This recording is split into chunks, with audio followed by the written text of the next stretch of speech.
जय Bharat. Welcome to Def Talks clips by Aadi Achint. जैसे ही आपने मेरे बड़े चैनल जो डेफ टॉक्स बाय आदि है उसको आपने जिस तरह से सपोर्ट करा, उसी तरह से ये हमारे क्लिप्स के चैनल को, जहां पर आपको छोटे छोटे अपडेट्स, छोटे छोटे शॉर्ट्स और छोटी छोटी कहानियां मिलेंगी, इसी को भी सपोर्ट जरूर कीजिएगा। लाइक का बटन जरूर दबाइए, सब्सक्राइब तो ऑब्वियसली करिए, बेल आइकॉन दबाना बिल्कुल मत भूलिएगा। एंड हाँ जी, प्लीज अपने दोस्तों के साथ, फैमिलीज के साथ ये वीडियोस जरूर शेयर करिएगा। एंजॉय करिए ये क्लिप को। जय Hind.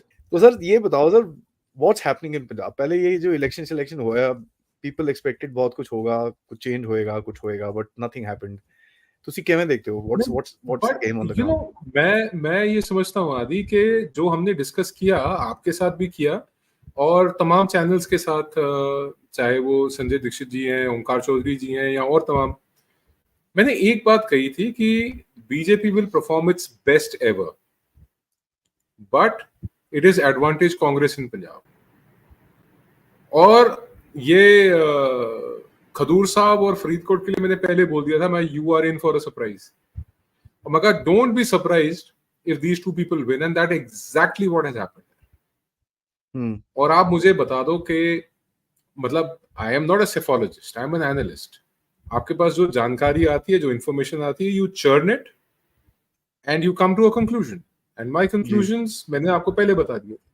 Advantage Congress number 1, decimation of the Shiromani Akali Dal. वो कैसे बठिंडा जीते सब पता है हमारे को, so, ठीक है बाल साहब मुंह मत खुलवाओ ठीक है, we know what has gone on, क्या किया आप लोगों ने।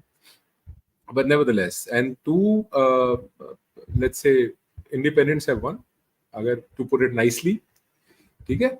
और जो तमाम तमाशा चल रहा है, and it has been going on Aadi, ऐसा नहीं है कि ये अभी तुरंत ये 2024 के इलेक्शन से पहले शुरू हुआ। There is an entire story to this, और बहुत सी बातें ऐसी हैं आदि जो मैं पहले बोल चुका हूं, I love to repeat.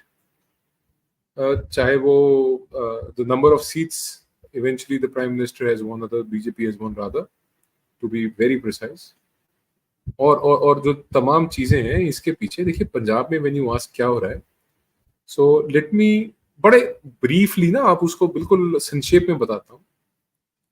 There is a nexus in Punjab, drug smugglers का, वेपन स्मगलर्स का, सेशनिस्ट्स का, सेपरेटिस्ट्स का, पार्टली टेररिस्ट्स का, गैंगस्टर्स का, पुलिस का और पॉलिटिशियंस का। सो ये जो 8 का आंकड़ा बन रहा है ना, they are interconnected, interrelated, either in mass और इन पीसेस।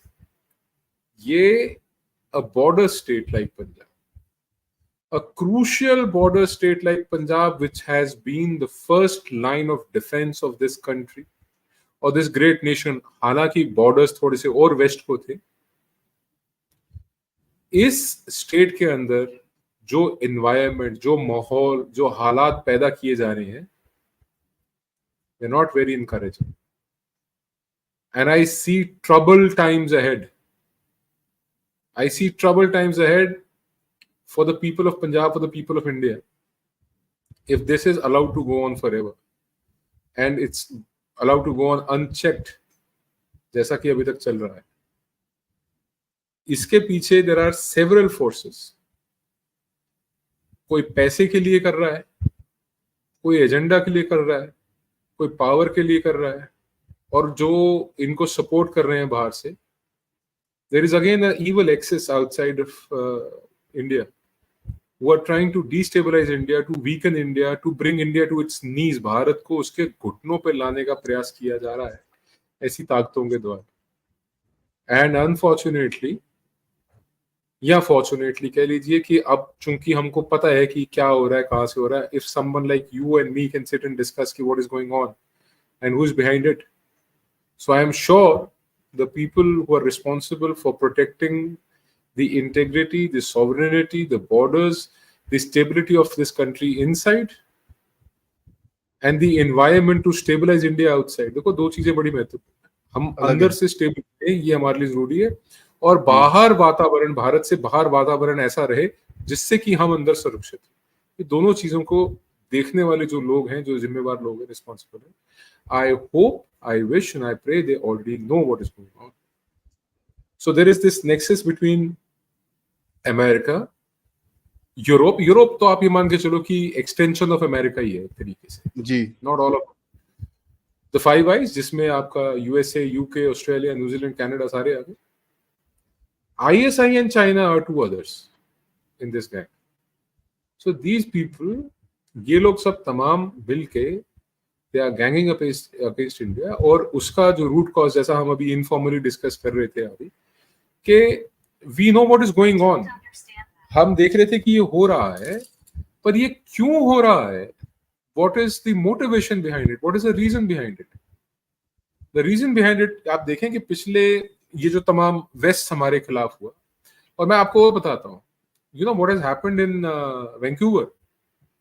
वैंकूवर में इंडियन काउंसुलेट के बाहर एक शैम कोर्ट, एक पीपल्स कोर्ट बनाया गया।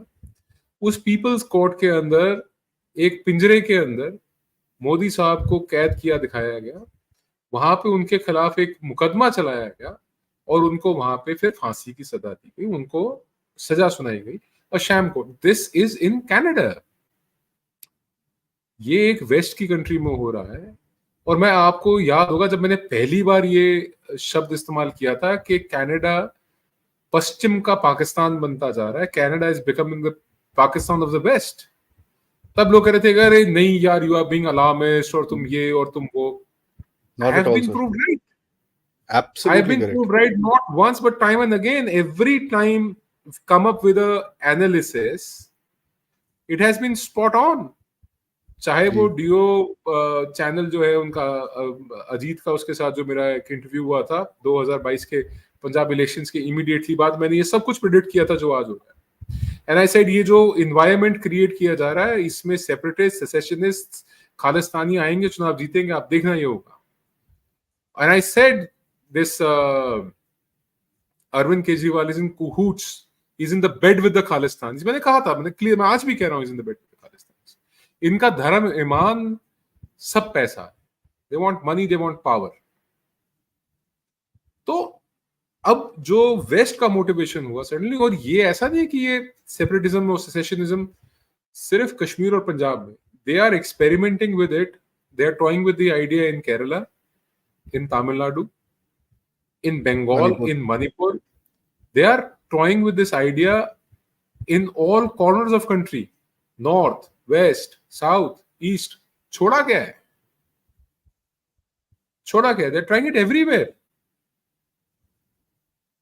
So these forces, again, like I said, the ISI, Chinese, the Westerners, they've all ganged up. और motivation क्या अभी तक नहीं बताया? Motivation is India's refusal to take sides in the Russia-Ukraine war। पिछले 100 साल में देखो क्या है कि अगर आप, if you watch the world order closely, तो आप देखोगे कि हर 100 साल में तकरीबन every 100 years there is a new world order, there is a shift in the balance of who keeps the upper hand or the upper edge। कभी ये England के पास था, आज यूएस के पास है, now China, Russia, they are trying to come and take over the US. तो ये एक जो रहता है ना चेंज हमेशा, तो new world order, this is a transformation stage. और उस ट्रांसफॉर्मेशन स्टेज में the US is not liking countries getting away from it. Sanctions are not working, sanctions against Russia are not working, sanctions against Iran are not working, they cannot sanction India। तो मतलब issues इनके लिए इतने इकट्ठे होते जा रहे हैं, and they are compromised on the inside। जाने से पहले मैं 1 मिनट के लिए आपको रोक लूं, तो प्लीज ये चैनल को लाइक जरूर करिएगा, सब्सक्राइब करिएगा, और हाँ, हमारे जो मेन चैनल को जरूर अपनी फॉलोशिप दीजिए, ताकि हम आपको अच्छे podcast, important subjects and geopolitical update से आपके सामने प्रेजेंट करते रहें इसी तरह से। Thank you so much. जय हिंद, जय भारत।